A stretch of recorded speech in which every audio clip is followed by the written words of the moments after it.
For generations, one iconic steam locomotive has symbolised all that was great about British engineering. The Flying Scotsman. Designed by one of Britain's most gifted railway designers and built by a team of skilled workers, the Flying Scotsman was a perfect example of British craftsmanship at its best. It's a very, very lithe, handsome machine. It looks like a mechanical racehorse, and that, of course, is what it was. In an age when British engineering had so much to be proud of, the Flying Scotsman was a record breaker. The first steam engine to reach 100 miles an hour, the first to run non-stop between London and Edinburgh, and the first to star in its own feature film. It's a magic locomotive. It's a bit like Apollo. It's a bit like Saturn V. Such was the love affair with the Flying Scotsman that even after steam was replaced by more modern technologies, it defied all expectations and survived. It was rescued 3 times by 3 different millionaires. The whole idea of buying an express passenger locomotive from British Railways was something completely new. Nobody had ever done it before. This is the story of that remarkable adventure, from Flying Scotsman's first days in the spotlight to a last-minute escape from the breaker's yard, a 90-year journey that captured the hearts of a nation.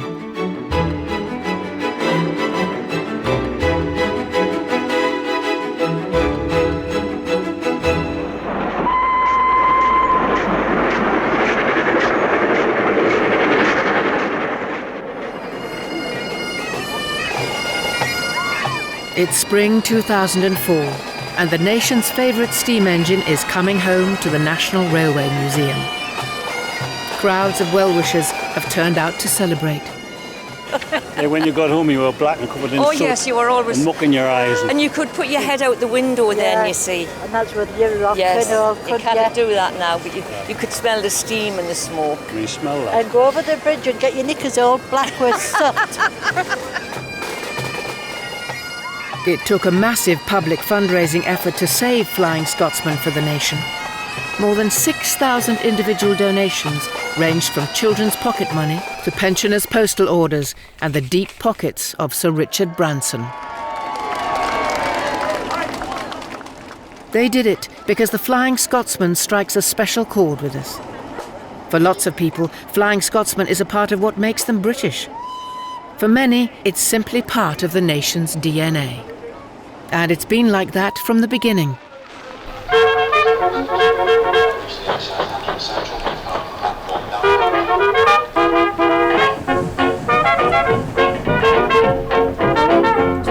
After the ravages and upheaval of the Great War, Britain was beginning to get back to normal. People returned to work and began taking holidays once more. But travelling around the country wasn't easy. The road network was poor and cars were still an expensive luxury. Most people used the train. Railways were booming after the First World War. Passenger traffic was extremely heavy. And the traffic, for example, that went from Edinburgh to King's Cross or King's Cross to Edinburgh up the East Coast Main Line was enormous and growing. But the railways themselves were in a mess. Lack of investment during the war meant that most of the 120 different companies ran at a loss. In 1921, the government decided to reorganise them into just 4 groups. The Big Four set about showcasing the best of what they had. The railways realised very early on in their history that they could make what might to some people seem quite an unattractive journey much more attractive by giving it an evocative name, and by the 1920s this had really reached a fine art. The Great Western Railway had its Cornish Riviera, the London and Midland Scottish had its Royal Scot, the Southern Railway had the Golden Arrow, but the most famous, the most evocative of all was the London and North Eastern Railway's Flying Scotsman. The London North East Railway began operating 6,500 miles of track on January the 1st, 1923. Its chief mechanical engineer was a young locomotive designer, Nigel Gresley. The son of a vicar, he was educated at the exclusive Marlborough College, and he began his career as a premium apprentice in the enormous engineering works in Crewe. Just 43 when he took over the reins at the LNER, he became responsible for almost 8,000 locomotives, ranging from small shunting engines to powerful expresses. However, the LNER board thought none were powerful enough to pull the increasingly long and heavy trains on the London to Edinburgh route. Gresley planned to solve the problem by designing a new class of super locomotive. They would be bigger and more powerful than any locomotive ever seen in Britain. And they would be built here at the LNER's main railway engineering works in Doncaster. In the 1920s, more than 4,500 people worked on this site. And Doncaster wasn't unusual. Britain was still a world leader in heavy engineering. Towns like Derby, Swindon and Crewe were dominated by massive railway engineering works. They all employed thousands of skilled men. Peter Tuffrey has spent years researching the world of the Doncaster plant works. There would be lots of locomotives all lined up here, all waiting to go into the Crimsel repair shop for what was called heavy general repairs. They would come out and they would go into the paint shop here and they would be painted, lined, and they would look new and pristine and go out onto the main line to do their work. Most of the original plant works have been demolished, but the erecting shop is still here. Used these days to repair engines. In the 1920s, it's where they assembled them. The LNER, like the other railway companies, was proud of its engineering tradition and employed a full-time photographer here. What a great job it must have been, coming every day to photograph locomotives. Sort of job I would have liked that. You would always recognise the foreman because he would be generally a portly sort of guy with a bowler hat. And all the workers would be wearing flat caps and he would be watching you. And one thing that does shock me is how young some of the workers are. They would be 13 and 14 perhaps. That's quite alarming for us today, I think, considering the dangers that you would find in working conditions here.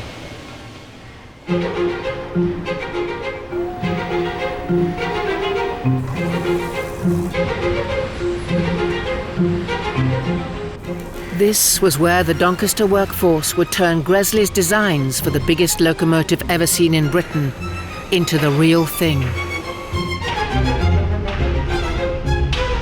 The workforce included every engineering skill imaginable. There were blacksmiths, fitters, boilermakers, and every component was made in the plant. The atmosphere would have been charged with heat, sweat, and noise. It really was a hell of. The noise in the boiler shop and the Crimsel repair shop is fantastic, which is probably one reason why I'm deaf today. When he began work as a premium apprentice in Doncaster, Peter Townend was just 16. Everything came in as the sort of raw material for a locomotive, forged and cast. You got people heating up rivets and putting them through holes and bashing them.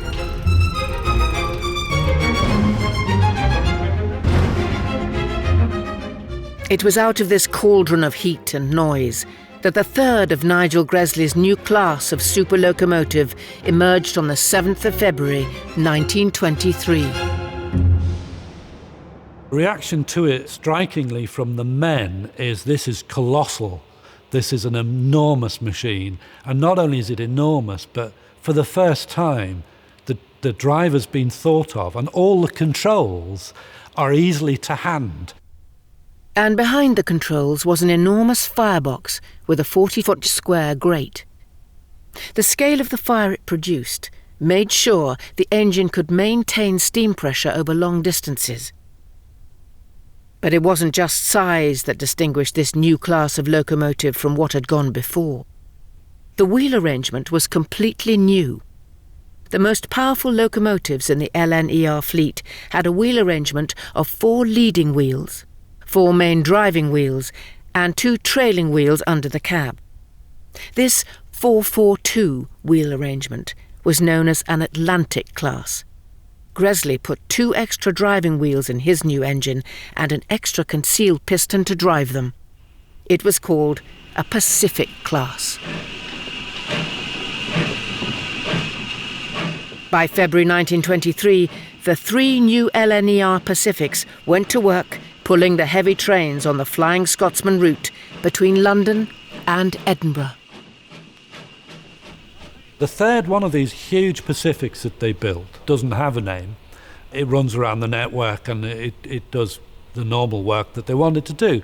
And then along comes this invitation from the British Empire exhibition to put on a big display in what is the biggest exhibition the world has ever seen.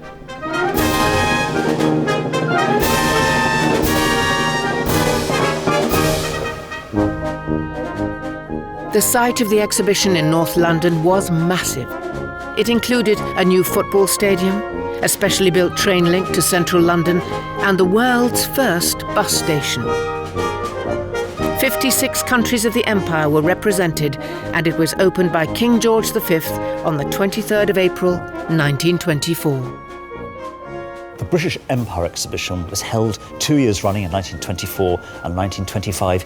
It was a great post-First World War celebration of Britain and its empire.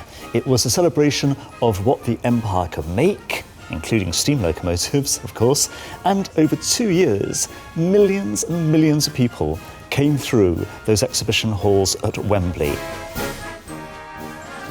At its heart were 3 massive palaces dedicated to art, industry and engineering. And the British railway companies were invited to display the best of their work. LNER saw it as a perfect opportunity to promote their latest Super Pacific class. Their newest Pacific locomotive was polished and wrapped up, but before they sent it off to Wembley, it needed a name. Tradition had it that locomotives were called after famous people, places, or royalty. But LNER again came up with something new. They named the engine after their famous flagship train service. They named the locomotive Flying Scotsman. It goes to the Empire exhibition, and not only have you got this loco that looks colossal in British terms, but it's got the name on the side, Flying Scotsman. And really, a legend is born at that moment. The exhibition had 27 million visitors over the course of its 2 years, and Flying Scotsman was the star of the show. The stroke of genius in its naming and the huge exposure it received at Wembley were the first steps on a journey to celebrity status.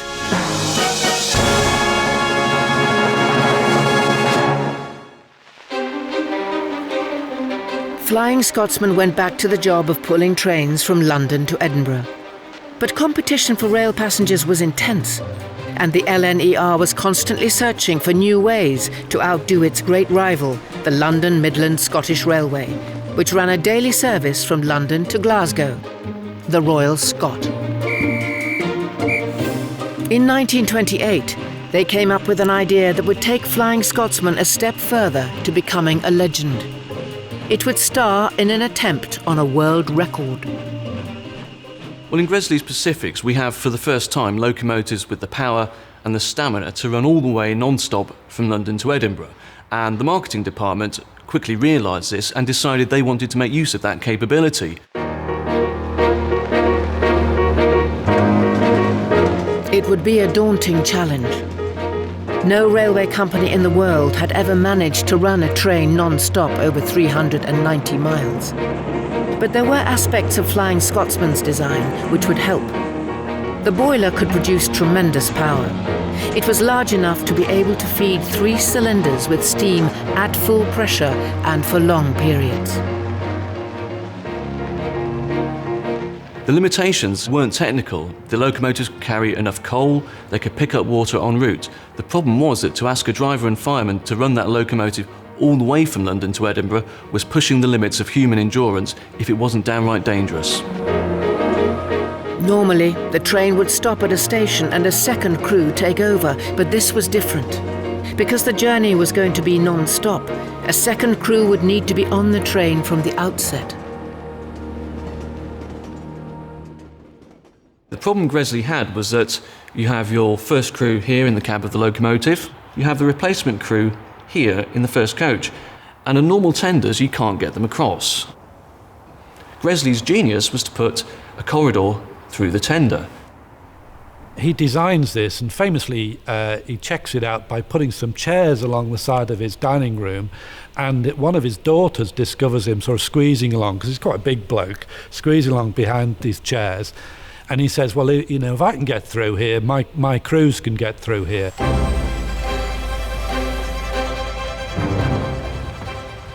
In great secrecy, Doncaster Works built a corridor tender, and on May the 1st, Flying Scotsman sallied forth from King's Cross on her way to Edinburgh.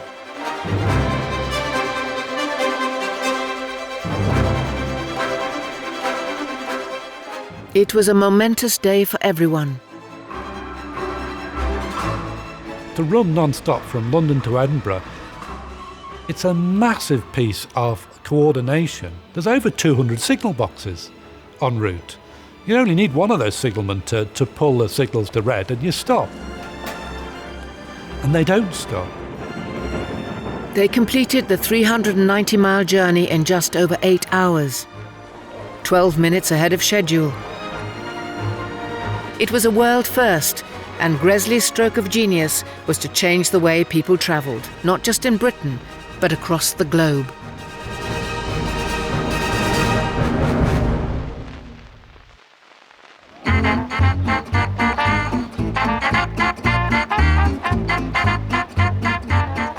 The non-stop run had been a huge triumph for Flying Scotsman. It had its first world record, and its reputation was growing.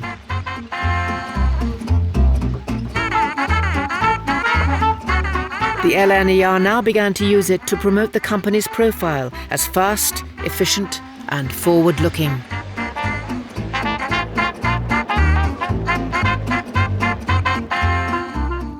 The man behind the strategy was the head of advertising, Cecil Dandridge.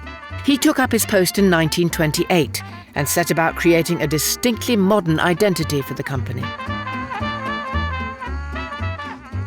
One of the first things Dandridge did when he got his new job as advertising manager was to look out for a new typeface for the LNER. Because type really can suggest a very old-fashioned or a very modern organisation, depending on what the type looks like, whether it's serif or sans serif, or curly or straight, Victorian or modern. Dandridge went for the modern. He chose a revolutionary typeface, Gill Sans, from one of the most extraordinary designers of the interwar years, Eric Gill. Gill had first used his typeface on a friend's bookshop in Bristol. LNER took the new style to new heights.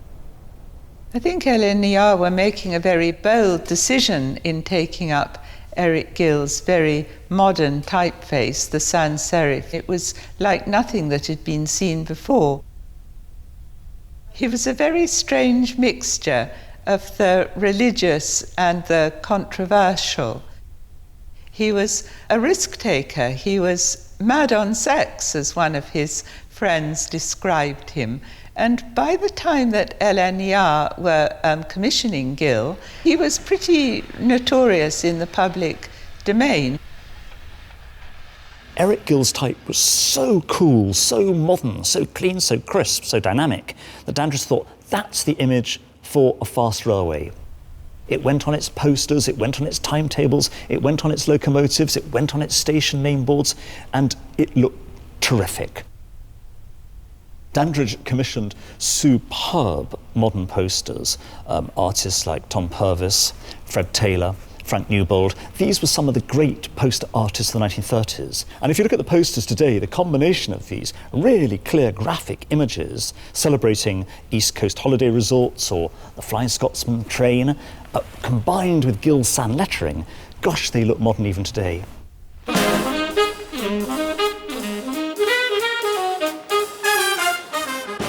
Dandridge and his team were using Flying Scotsman to create a brand based on style and speed. And although they were doing it against a background of the worst economic depression in Britain's history, it worked. Crowds of people would line the platform to take a look at the last word in luxury travel that they could never afford.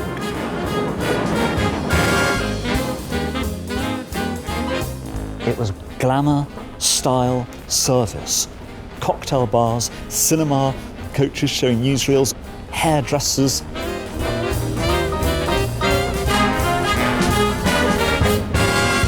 A typical meal in the restaurant car might include pea soup, followed by roast turbot or roast mutton, and finishing with cabinet pudding and cheese and biscuits, all served with fine wines at your table. All this happened on the Flying Scotsman train itself.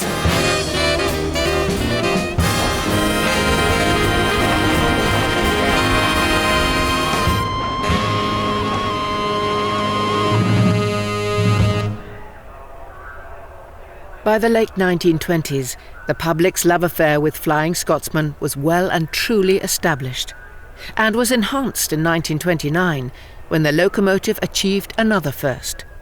It was to star in its own feature film. When you see the Flying Scotsman train racing through a very, very, what we call today an unspoiled British landscape, it looks absolutely terrific. And you feel, watching it, I'd like to be on board that train. Well, that was certainly what the advertising manager of the LNER wanted you to think.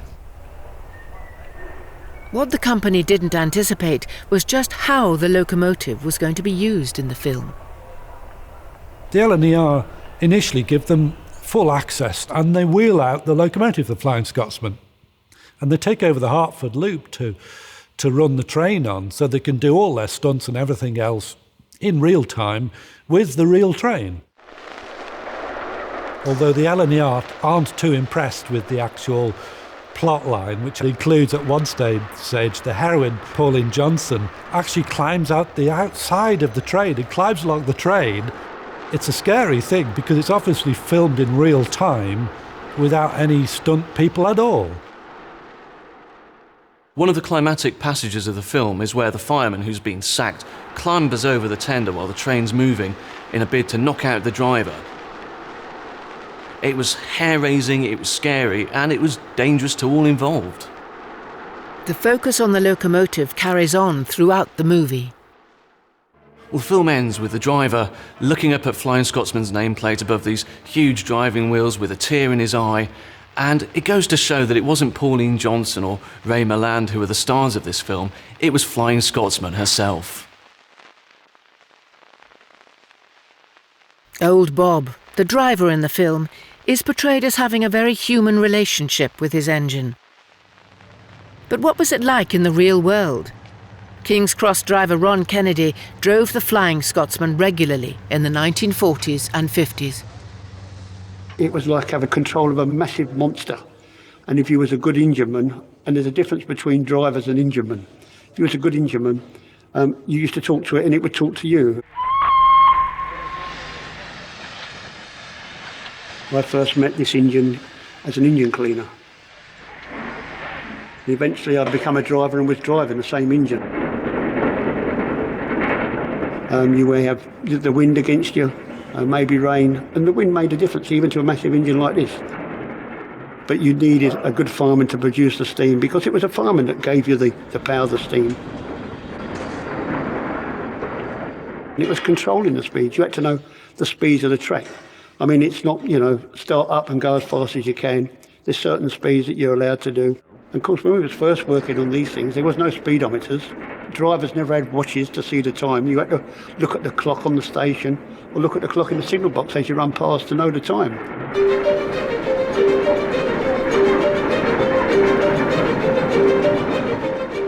Speed had always been part of the LNER brand. And in 1934, speed was at the heart of Nigel Gresley's plan to use Flying Scotsman for the company's most audacious publicity coup to date. An attempt on another world record, to run at 100 miles an hour. Because locomotives weren't fitted with speedometers, Gresley coupled a dynamometer car to the train. The driver on that journey was a man called Bill Sparshott. Sparshott apparently said when they left King's Cross Station, there were bystanders there, and he said, "If we hit anything today, we'll hit it hard."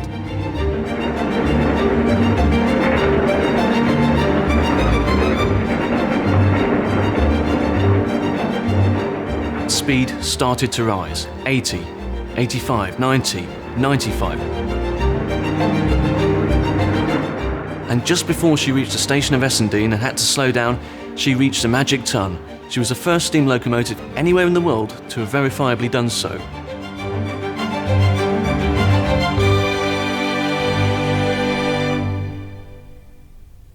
The driver and fireman arrived at King's Cross to a celebrity welcome. Dandridge made sure the press were on hand to record yet another remarkable achievement.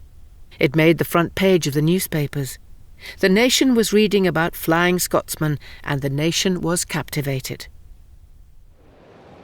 Everyone, young as well as old, wanted to be part of the story.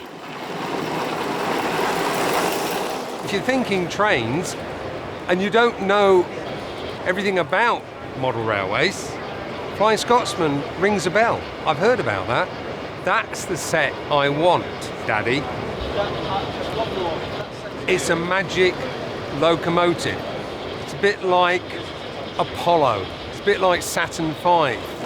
In those days, it was fast travel. In the 20s, there were very few people who actually went further than the town that was next to their village. So going up to Scotland was like going to another world, another universe, quite frankly. Flying Scotsman represented that, so they were able to have a little bit of that sort of travel in their own home with a model.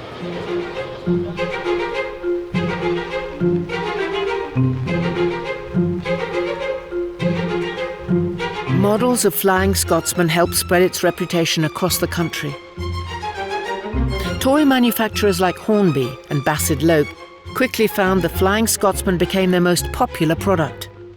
They were manufacturing replicas using technologies similar to those that had been used to build the real thing.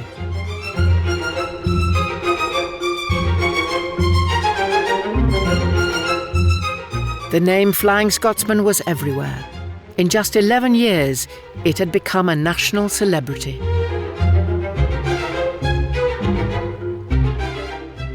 Flying Scotsman was the fastest steam locomotive in the world. It could run at 100 miles an hour. It ran the world's longest distance non-stop train in the world, the Flying Scotsman, from Edinburgh Waverley to King's Cross and back again. It looked wonderful. So it was speed, sensational beauty, record-breaking. How could the locomotive not woo the public?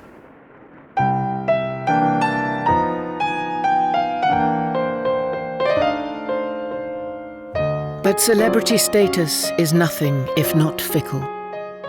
At the very peak of its fame, the spotlight moved on, and Flying Scotsman's star began to wane. In 1935, Nigel Gresley unveiled a radically new streamlined engine, the A4 Pacific.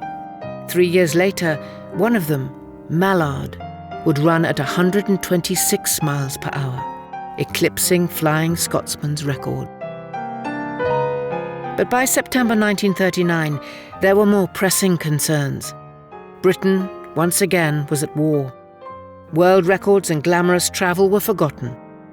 Flying Scotsman, along with the rest of Britain's fleet of steam engines, was put to work in the service of the country and largely ignored.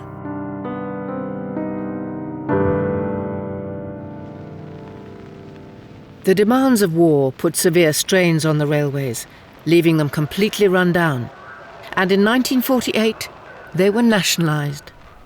The LNER disappeared, and Flying Scotsman acquired a new owner, British Railways, and a new number. Then, as Britain moved into the 50s, an economic boom put money into people's pockets, and consumer spending began to change the way they lived. Changes in travel were part of the revolution, the railways faced a new and potentially lethal competitor.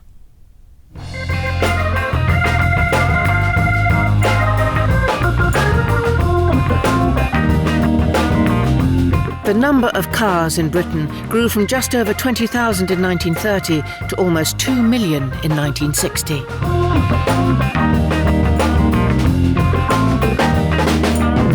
(1959) was a key year. It was the year the first motorway opened and the car that became the icon of the road, the Mini, was launched.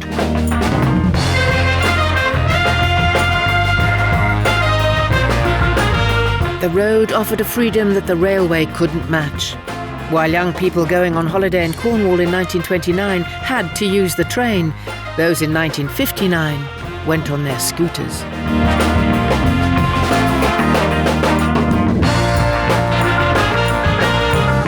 The consequences for Britain's railways were enormous. They began to lose passengers and freight. Financial losses mounted. If they were going to survive, they would need to modernise. And in 1955, they published a modernisation plan. Steam would go.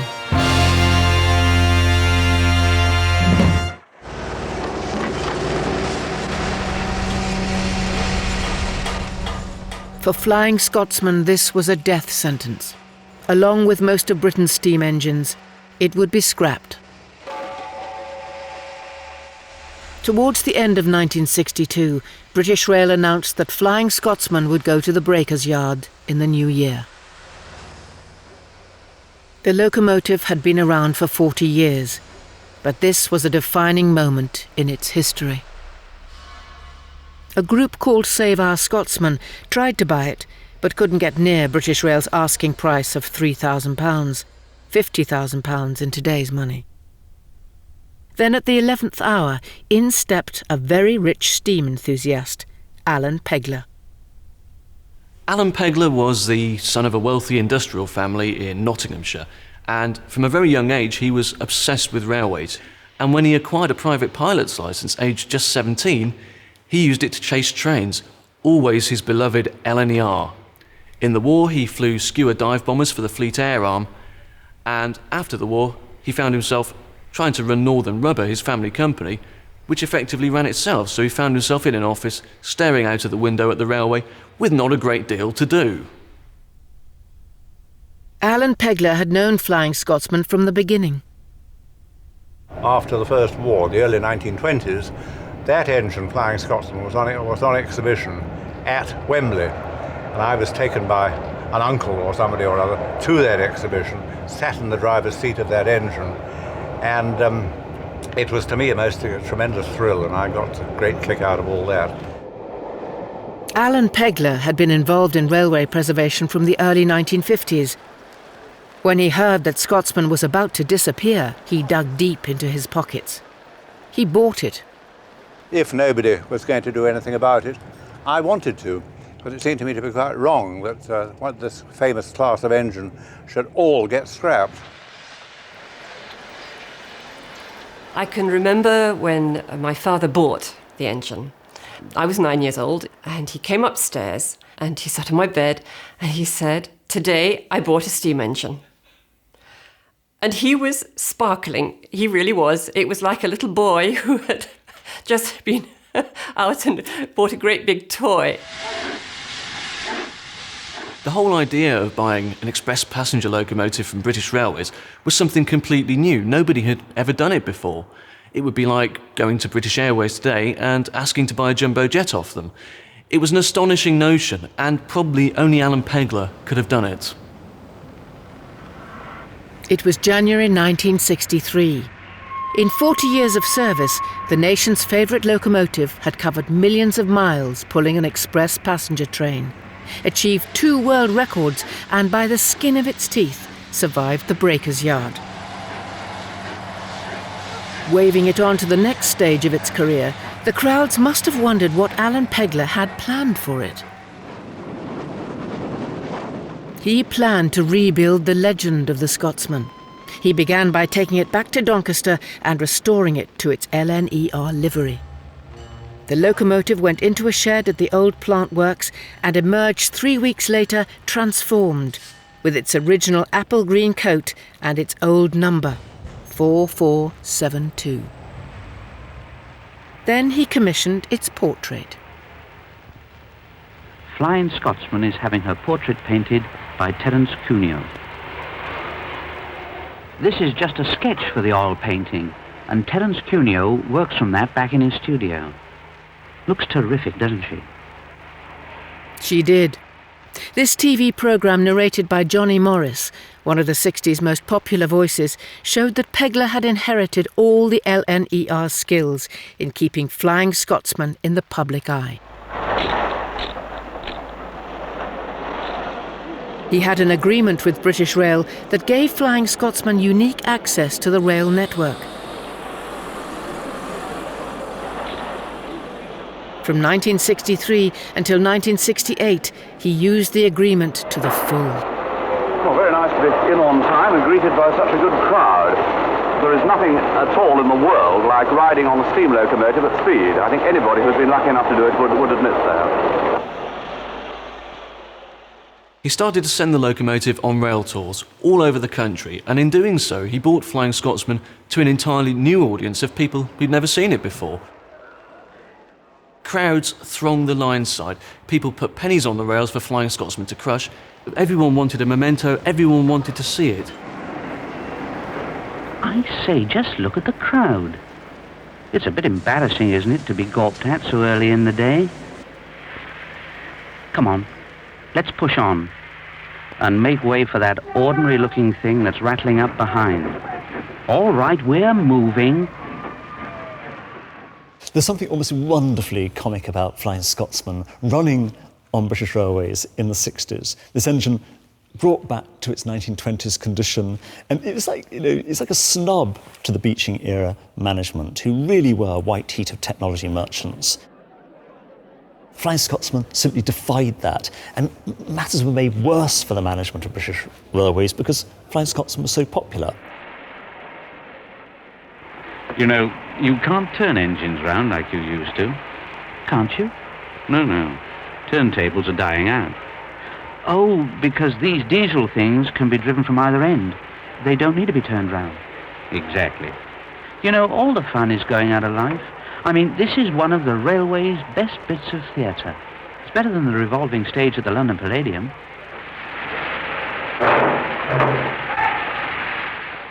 In the years between the wars, LNER had used the newspapers and newsreels to promote Flying Scotsman. Alan Pegler used television. He knows what he's got, and he starts rebuilding the legend of Flying Scotsman because he immediately engages a professional PR company based in London, and they're easily as good as the LNER people were in the 20s. And you can see this from the kind of media they get. This marriage of media and the image of Flying Scotsman, the steam locomotive, as an important symbol of the steam age goes on right through until you get into 68, when they make the documentary of Flying Scotsman non-stop run from London to Edinburgh. Alan Pegler wanted to attempt a non-stop run in 1968 to coincide with the 40th anniversary of the world record run in 1928. It was going to be a national event, capturing a world that enthralled the public. But it was a world that was disappearing. No one was even sure that Flying Scotsman would make it to Edinburgh.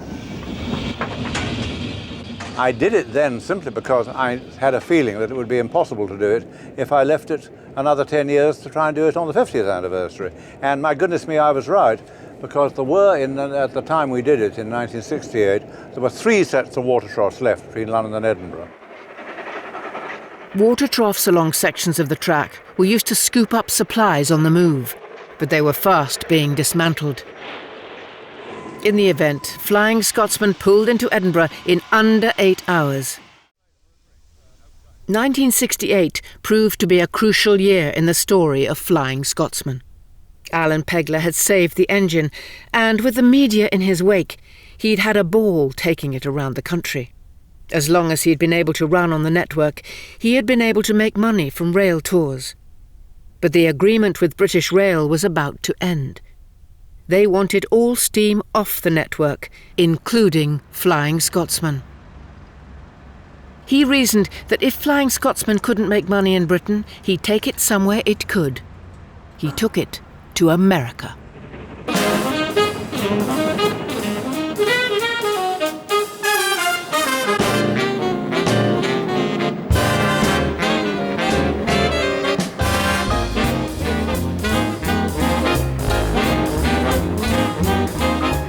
There'd been a long tradition of British Railways sending their flagship locomotives over to the States for exhibitions. Pegler, ever this swashbuckling, buccaneering sort of character, wanted Flying Scotsman to be part of that tradition.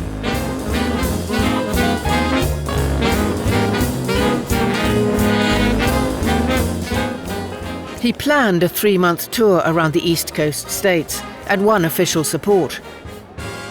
The government and British exporters were more than happy to have this iconic locomotive showcase the best of British industry. There were some big names on this tour. Lloyds Bank, BP, Pretty Polly Tights, the Royal Shakespeare Company. The brewer Watneys converted an old observation car into a mobile tavern called the Fireman's Rest. It was almost like a travelling circus, complete with a bevy of mini-skirted, glamorous girls, and Alan Pegler acting as ringmaster.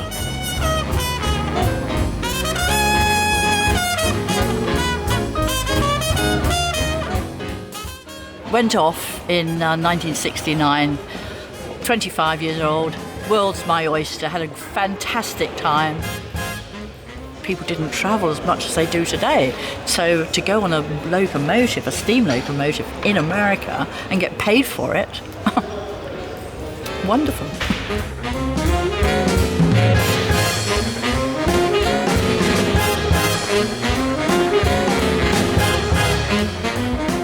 We started off in Boston, Hartford, went right down to Washington.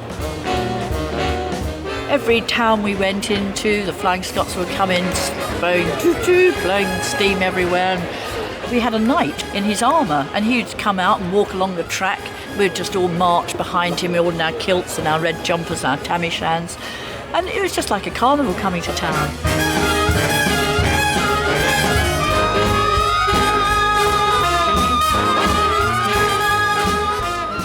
And then, of course, everybody wanted to meet us, so you're signing autographs, and then we'd set up our stall on the side of the platform, and then people would come and buy our memorabilia. The people that came to meet the train, I mean, we used to have hundreds of people, hundreds. You'd never believe how many people actually came to see this locomotive.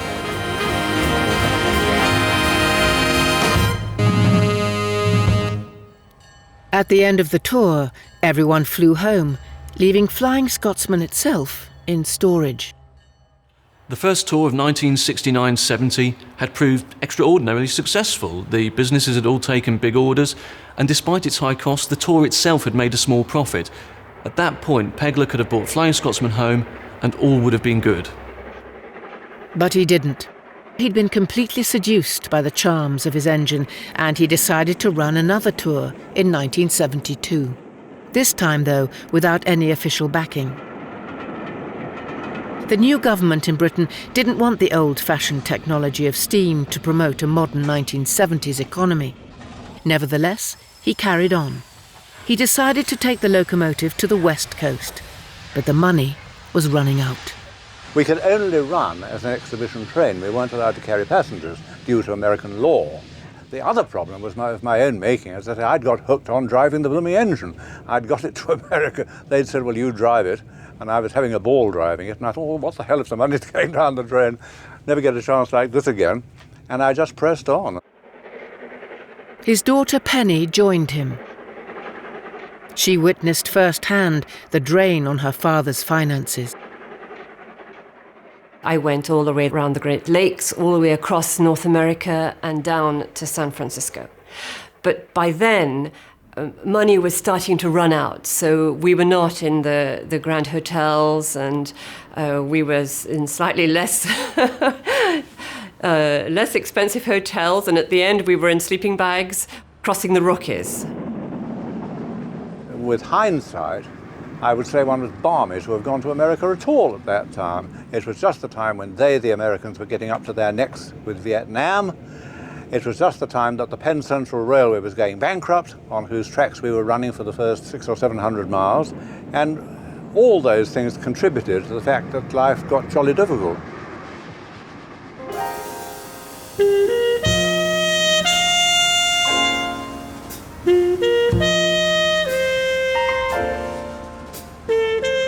For Alan Pegler and his family, the consequences were devastating. In late 1972, he was forced to file for bankruptcy.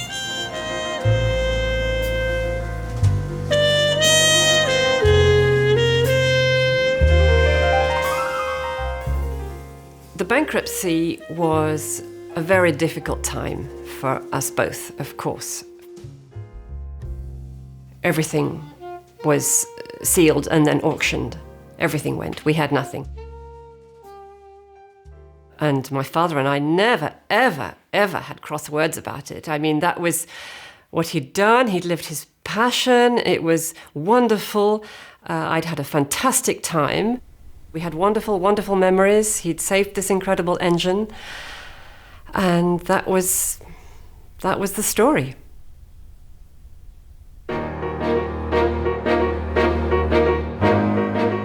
Alan Pegler knew how very expensive Flying Scotsman was to maintain.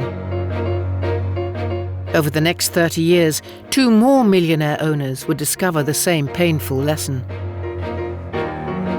There was serious concern amongst people in Britain that Flying Scotsman might never return, but would be seized by Alan Pegler's creditors.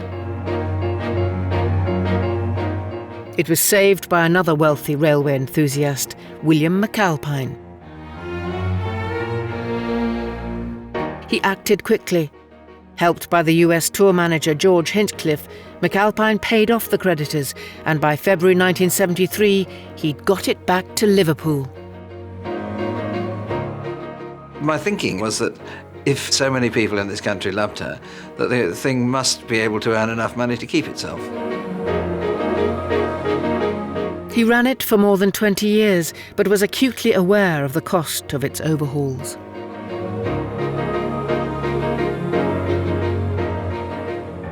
One of the big issues with every steam locomotive, big or small, is that you're dealing with old machines, and we're dealing with effectively handmade machines. So until you take the boiler off, until you strip everything down to its component, you simply can't tell what condition they're in. And with the boiler in particular, if there is a problem, putting it right is a ferociously expensive business.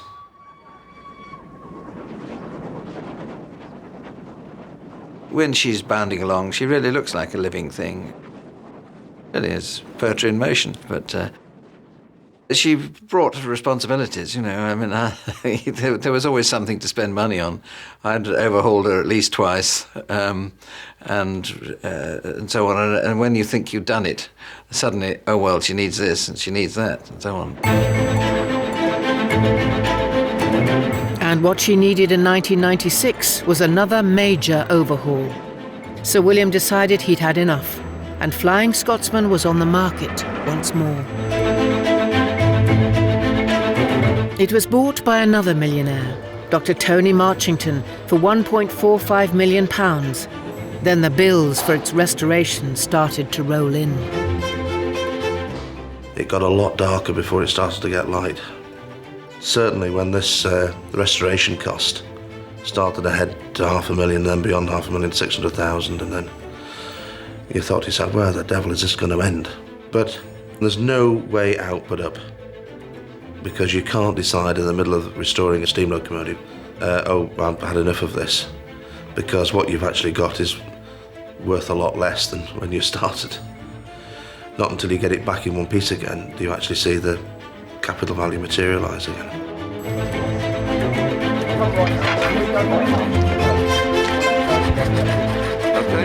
The overhaul took 4 years and cost £750,000. It made money for 4 years until Flying Scotsman Enterprises went into receivership in 2003. Tony Marchington became the third millionaire to have run into financial trouble while owning Flying Scotsman. the locomotive was put up for sale once more. This time, the National Railway Museum stepped in. At that moment they're going to sell it. The National Railway Museum decides, actually, we should buy it. And the reason we should buy it is because everybody thinks we own it anyway. People have been coming to the Railway Museum, and one of the questions they ask, where's Flying Scotsman? Because they think the Railway Museum must own it because it's the most famous locomotive in the world. In April 2004, after a short and frantic fundraising campaign, the museum did manage to buy it. Flying Scotsman, steam's sweetheart of the nation, finally belonged to it. It's wonderful to see the Flying Scotsman finally back where it should be, and in Britain, thankfully. My father was one of the original drivers, you know, and I think it's marvellous for everybody that this engine has come to York because that's where she belongs. But that isn't the end of the story. The Flying Scotsman celebrates its 90th birthday in February 2013 in the National Railway Museum workshop. Just like its previous owners, the museum has discovered that maintaining an ageing steam locomotive is a constant and expensive battle against wear and tear. Perhaps Flying Scotsman is expensive to keep, and it will be expensive to keep for the future. Is it worth it? Of course it's worth it. Flying Scotsman's a glorious piece of technological development. It's a machine with a soul and a heart, and it's played a critical and key and glamorous role in 20th century engineering history and 20th century society. In her appearance, in her spectacle, in her sound, Flying Scotsman epitomises the gloss and the glamour and the spirit of the steam age like nothing else. There is nothing that matches it. And to top it all, you have this wonderful name which, in 2 words, epitomises the steam age in a way that nothing else ever has. Britain invented steam locomotion, and it still strikes a chord with our nation. Steam preservation has helped us reconnect with a shared history, one that once shaped all our lives, but a world we thought we had lost. And the image we still associate most with that world? The Flying Scotsman. That's why, on its 90th birthday, it remains the nation's favourite steam engine.